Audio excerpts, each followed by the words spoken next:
जय माता दी, हर हर महादेव। कैसे हैं आप सभी? आशा करती हूँ आप सब ठीक होंगे। माता काली, बाबा भोलेनाथ की कृपा आप सब पर हमेशा बनी रहे, यही कामना है। आज हम इस वीडियो में जिस विषय पे बात करेंगे वो है कि हमें माँ काली इष्ट रूप में कैसे प्राप्त हो। ऐसा हम क्या करें जिससे कि माँ हमें अपनी कृपा दे। ऐसा हम क्या करें जिससे माँ हमसे प्रेम करने लग जाए और माँ के चरणों में हमारा ध्यान जुड़े। इस विषय पे आज हम बात करेंगे। तो अगर आपको ये जानकारी अच्छी लगे इस वीडियो में तो आप इस चैनल को सब्सक्राइब कीजिएगा, लाइक कीजिएगा और शेयर भी कीजिएगा। तो देरी न करते हुए चलिए इस वीडियो को स्टार्ट करते हैं। पराशक्ति आदि भवानी माँ काली जो है, पराशक्ति माँ काली की कृपा प्राप्त करना कोई आसान बात नहीं है। अगर कोई सोचे कि आसान है तो बिल्कुल भी नहीं है। बहुत मुश्किल है, बहुत श्रद्धा चाहिए, बहुत भक्ति चाहिए, तब जाके माँ की कृपा को प्राप्त कर सकते हैं। और जिन लोगों को भी ये कृपा प्राप्त है, जिनको भी माँ इष्ट रूप में प्राप्त है, उन्होंने माँ को प्राप्त करने के लिए बहुत मेहनत करी है, बहुत उनके चरणों में ध्यान लगाया है, उनके चरणों में श्रद्धा रखी है, तभी माँ उनको प्राप्त हुई है। क्योंकि माँ जो है अपने भक्तों का चयन खुद करती है। ऐसा नहीं कि हमने सोचा और हम माँ के मंत्रों का जाप करने लग गए, हमने सोचा और हम माँ के मंदिर चल पड़े, हमने सोचा और माँ की भक्ति हमने करने लग गए कि हमने सोचा। ऐसा संभव ही नहीं है कि हमारे सोचने से माँ की भक्ति हम कर सके। जब तक माँ हमें नहीं चुनेगी, जब तक माँ नहीं सोचेगी कि इस बच्चे को मैंने अपनी भक्ति के आध्यात्मिक मार्ग में आगे लेके जाना है, तब तक आप कुछ नहीं कर सकते। आप माँ की मर्जी के बिना, माँ की कृपा के बिना एक मंत्र का जाप भी नहीं कर सकते। माँ का जयकारा तक नहीं लगा सकते। माँ का अगर माँ ने कृपा नहीं की तो आप माँ का जयकारा भी नहीं लगा सकते। आप ऐसी जगह पे जाएंगे ही नहीं जहाँ माँ के गुणगान हो रहे हो, माँ का कीर्तन हो रहा हो, माँ के नाम का जाप किया जा रहा हो। अगर माँ ने कृपा करी तभी आप ऐसी जगह पर जा सकेंगे, ऐसी जगह पर बैठ सकेंगे, ऐसे लोगों की संगत ले सकेंगे कि जहाँ पर माँ के नाम का जाप हो रहा हो, माँ के नाम का कीर्तन हो रहा हो। जब माँ चुनती है तभी हमें माँ की कृपा प्राप्त होती है। आपने कभी देखा होगा कि कभी किसी न किसी के साथ ऐसा जरूर हुआ हो कि घर से तो मंदिर के लिए निकले थे, लेकिन कुछ ऐसा काम आ गया कि मंदिर नहीं जा पाए और बाहर से ही हम वापस हो गए। कुछ ऐसी मुश्किल आ गई या कुछ ऐसा कारण हो गया कि हम मंदिर में माँ के दर्शन ही नहीं कर पाए, मंदिर के दरवाजे से ही वापस आना पड़ा। कभी ऐसा जरूर किसी न किसी के साथ हुआ होगा। वो इसीलिए होता है क्योंकि माँ ने हमारी हाजिरी कबूल नहीं की, माँ ने हम पे अपनी कृपा नहीं की और हमें अपने दरवाजे से ही वापस कर दिया। जब तक माँ की कृपा नहीं होगी हम माँ के दर्शन प्राप्त नहीं कर सकते, माँ का जयकारा भी नहीं लगा सकते। जब माँ हम पे कृपा करती है, हमारे सभी कष्टों को वो खुद हरती है। माँ को हमें बताना नहीं पड़ता कि हमें क्या परेशानी है, क्या तकलीफ है। वो माँ है, आदि शक्ति है, पराशक्ति है इस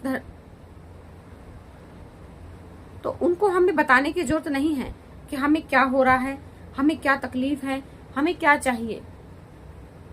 आप इस बात को समझिए कि हमें बताना नहीं पड़ता उनको। वो सब खटखट की वासी हैं। एक एक चीज धरती पे, जो भी एक पत्ता, पक्षी या कुछ भी इंसान, दूसरा इंसान, जैसे मैं हूं, मेरे सामने कोई दूसरा इंसान बैठा है या कुछ भी मेरे घर में सामान है, उस सब में माँ की शक्ति है। जिस दिन मेरे में ये भावना आ जाएगी कि इसमें भी माँ है, उसमें भी माँ है, सब जगह माँ ही माँ है, तो माँ की कृपा जरूर हमें मिलेगी। जब हम दूसरों का सम्मान करना सीख जाएंगे, जब दूसरों की बात अगर हमें अच्छी नहीं लग रही उसको ध्यान न देकर मौन रहना सीख जाएंगे, तो माँ की कृपा हम पे जरूर बरसती है। जब माँ हमारे कष्टों को हरने पे आती है तो फिर क्या दुनिया का कष्ट है जो माँ नहीं हर सकती। माँ के लिए क्या ऐसा है जो असंभव है। माँ सब कुछ कर सकती हैं, लेकिन सिर्फ हमारे कदम उठाने का इंतजार हो रहा होता है कि हम माँ की तरफ कब वो कदम उठाएंगे जिससे माँ जो हमारे लिए करना चाहती है, जो माँ हमारे लिए सोच रही है, वो करे। पर हम कदम ही नहीं उठा पाते। हमारे मन में तो यही रहता है कि पता नहीं मैं जा रहा हूं, काम होगा या नहीं होगा। माँ पे पूर्ण श्रद्धा नहीं होती। तो जिस दिन हमारी माँ में पूर्ण श्रद्धा हो जाएगी, तो माँ हमारे कष्टों को खुद हरती है। जैसे एक अंधेरे कमरे में अगर हम दिया जलाते हैं तो उस कमरे का अंधकार स्वतः ही खत्म हो जाता है। जैसे ही दिया जलता है उसी टाइम अंधकार खत्म हो जाता है। इसी प्रकार जैसे भी हम माँ की पूजा करें, माँ की भक्ति करते हैं, तो हमारे पिछले जन्म के जो कर्म है स्वतः ही भस्म हो जाते हैं, नष्ट हो जाते हैं और हमारे जीवन में उजियारा आना शुरू हो जाता है। जो हम इस जन्म में भक्ति कर रहे हैं उसका फल हमें मिलने लग जाता है। तो आप माँ के पूजा कीजिए ताकि माँ की कृपा प्राप्त हो सके। माँ का नाम का जाप कीजिए ताकि माँ की कृपा प्राप्त हो सके। और उन कारणों को मैं अभी आपको बता रही हूँ। 5 ऐसे कारण हैं जिनसे आप जल्दी से जल्दी माँ की कृपा को प्राप्त कर सकते हैं। सबसे पहला कारण तो यही है कि आप माँ के चरणों में पूर्ण समर्पित हो जाइए। माँ के चरणों में पूर्ण तरह से आप जो है सिलेंडर कर दीजिए माँ को कि माँ, मैंने अपनी डोर तुम्हारे हाथ में दे दी। मुझे नहीं पता क्या सही है क्या गलत है। अब ये डोर तुम्हारे हाथ में है, तुम जानो, तुम्हारा काम जाने। जिस दिन आपके मन में ये भावना आ जाएगी, आपके कष्ट खुद ब खुद माँ हर लेगी। ये नहीं कि हमें जरा सी परेशानी आई और हम कभी उधर जा रहे हैं कभी उधर जा रहे हैं, माँ को भूल ही गए।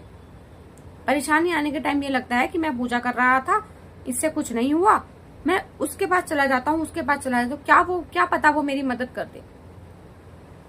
होना कुछ भी नहीं है, कहीं जाकर कोई भी काम नहीं आएगा। सब स्वार्थ से बोलते हैं, बिना स्वार्थ के कोई नहीं बोलता। अगर उसको आपसे स्वार्थ होगा, उसको आपसे कुछ लग रहा होगा कि मुझे इससे लाभ हो सकता है, तभी वो आपसे बोलेगा। ये इस कलयुग में संसार का नियम है। बिना स्वार्थ के कोई आपसे बात भी नहीं करेगा। अगर आपके पास पैसे हैं तो आपकी कदर है, अगर आपके पास पैसे नहीं है तो आपकी कोई कदर नहीं है। अगर आपके पीछे कोई है कि हाँ भी मेरे पास सपोर्ट है कोई चीज की, तो कोई आपसे बोल भी लेगा। अगर आपके पास कोई सपोर्ट नहीं है तो आपसे कोई सही से बात भी नहीं करेगा। उसको यही लगेगा ये मेरे घर में आया, शायद कुछ मांगने आया। आपको देखते ही अगर हमारे पास कुछ पैसे कम हैं तो दूसरे मन जो इंसान है उसके मन में सबसे पहले यही भावना आती है कि शायद ये मेरे से कुछ मांगने ना आ गया हो, इसकी कोई जरूरत होगी जब भी ये मेरे घर आया है। इसलिए कह रही हूं कि बिना स्वार्थ के कोई किसी से बोलता भी नहीं है। एक हमारी माँ ही है, एक हमारे इष्ट ही होता है जो हमारे साथ हमेशा, अच्छा टाइम हो बुरा टाइम हो, वो कभी भी हमारा साथ नहीं छोड़ता। हमें लगता है कि हमारे इष्ट ने हमारा साथ छोड़ा, लेकिन वो कभी भी नहीं छोड़ते। वो हमारे साथ हर पल हर घड़ी होते हैं। ऐसा हो ही नहीं सकता कि हमारा इष्ट हमारा हाथ छोड़ दे। दुनिया हमारा साथ छोड़ सकती है पर हमारा इष्ट, हमारी माँ कभी हमारा साथ नहीं छोड़ती। फिर ये तो पराशक्ति है, इनके लिए तो क्या असंभव है। हमारे छोटे छोटे दुख, हमारी छोटी छोटी कामनाएं क्या हमारी माँ पूरी नहीं कर सकती? कर सकती है, लेकिन हमें उनमें अपने भाव लाने होंगे, हमें उनमें अपनी श्रद्धा जगानी होगी। तभी हमारे वो भाव माँ के चरणों तक पहुंचेंगे और माँ को भी लगेगा कि मेरा बच्चा मुझे याद कर रहा है और मुझे इसकी मदद करने जाना है। हमें इस चरम तक अपनी भक्ति को ले जाना है कि हम आंख बंद करें और माँ हमें नजर आए। हम आंख बंद करें और माँ हमारी मनोकामना पूरी करे। हम माँ को आंख बंद करके याद करें, माँ हमारे नेत्रों में नजर आने लग जाए। इस चरम तक हमें अपनी भक्ति को ले जाना है। इसे कहते हैं पूर्ण समर्पण कर देना। ये नहीं कि जरा सा कष्ट आया और माँ को छोड़ दिया, ये समर्पण नहीं होता है। ये था पहला कारण।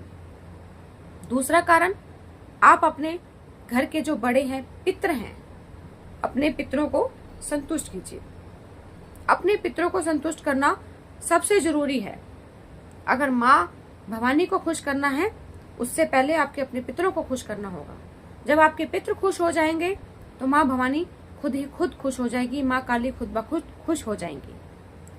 क्योंकि वो भी देखती हैं कि ये जब अपने पितरों को नहीं पूछ रहे तो मुझे क्या पूछेंगे। जब ये अपने, जिन्होंने इनको सब कुछ इनको दे के गए, हमारे पितृ हमारे लिए क्या क्या छोड़ के जाते हैं जो उनके बस का है, जो भी उन्होंने अपने जीवन में किया वो सब कुछ हमारे लिए छोड़ के जाते हैं। जब इतना कुछ वो पितृ इनके लिए छोड़ के गए, ये उनकी कदर नहीं कर रहे, तो मेरी क्या करेंगे। माँ भी देखती है ये सब कुछ कि हम क्या कर रहे हैं। जब हम अपने पितरों को श्राद्ध पक्ष में खाना देंगे, हम उनके लिए जल देंगे, हम उनके निमित्त कुछ दान पुण्य करेंगे तो माँ खुश होती है।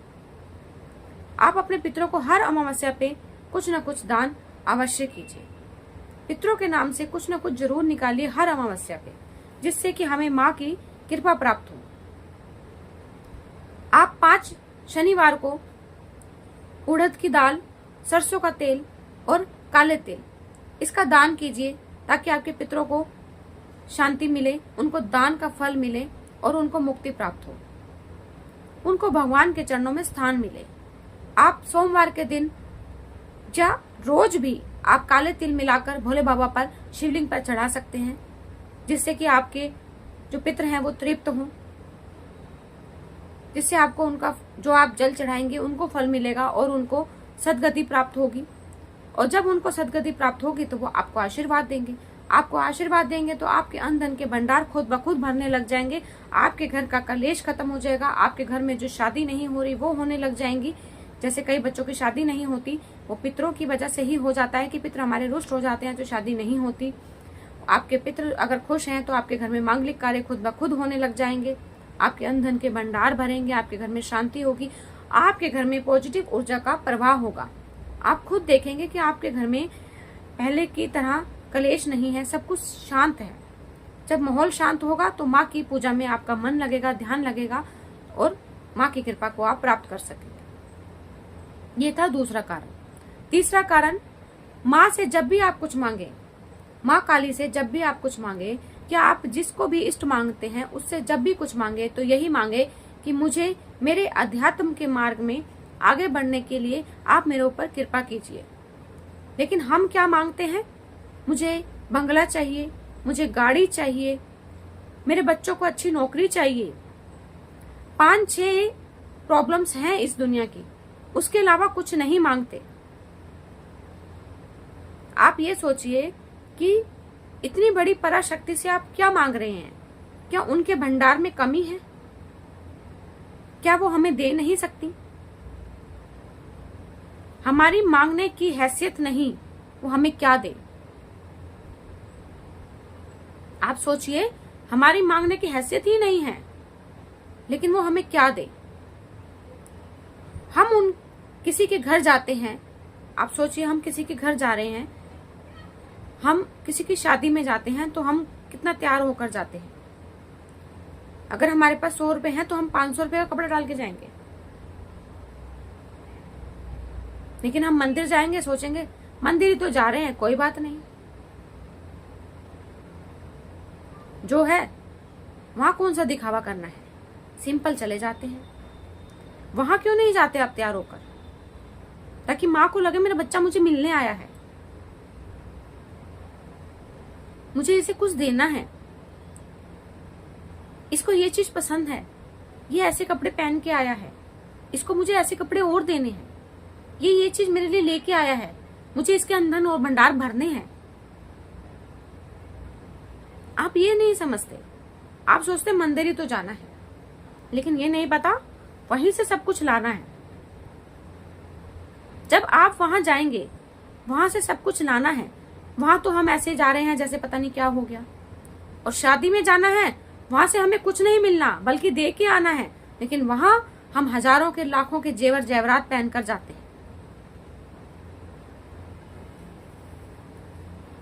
आप इस बात को समझिए कि माँ के द्वार पर जा रहे हैं तो अच्छे से जाइए, तैयार होकर जाइए। माँ को लगे मेरा बच्चा मुझे मिलने आया है, खुशी खुशी मिलने आया है। इस बात को सोचिए आप।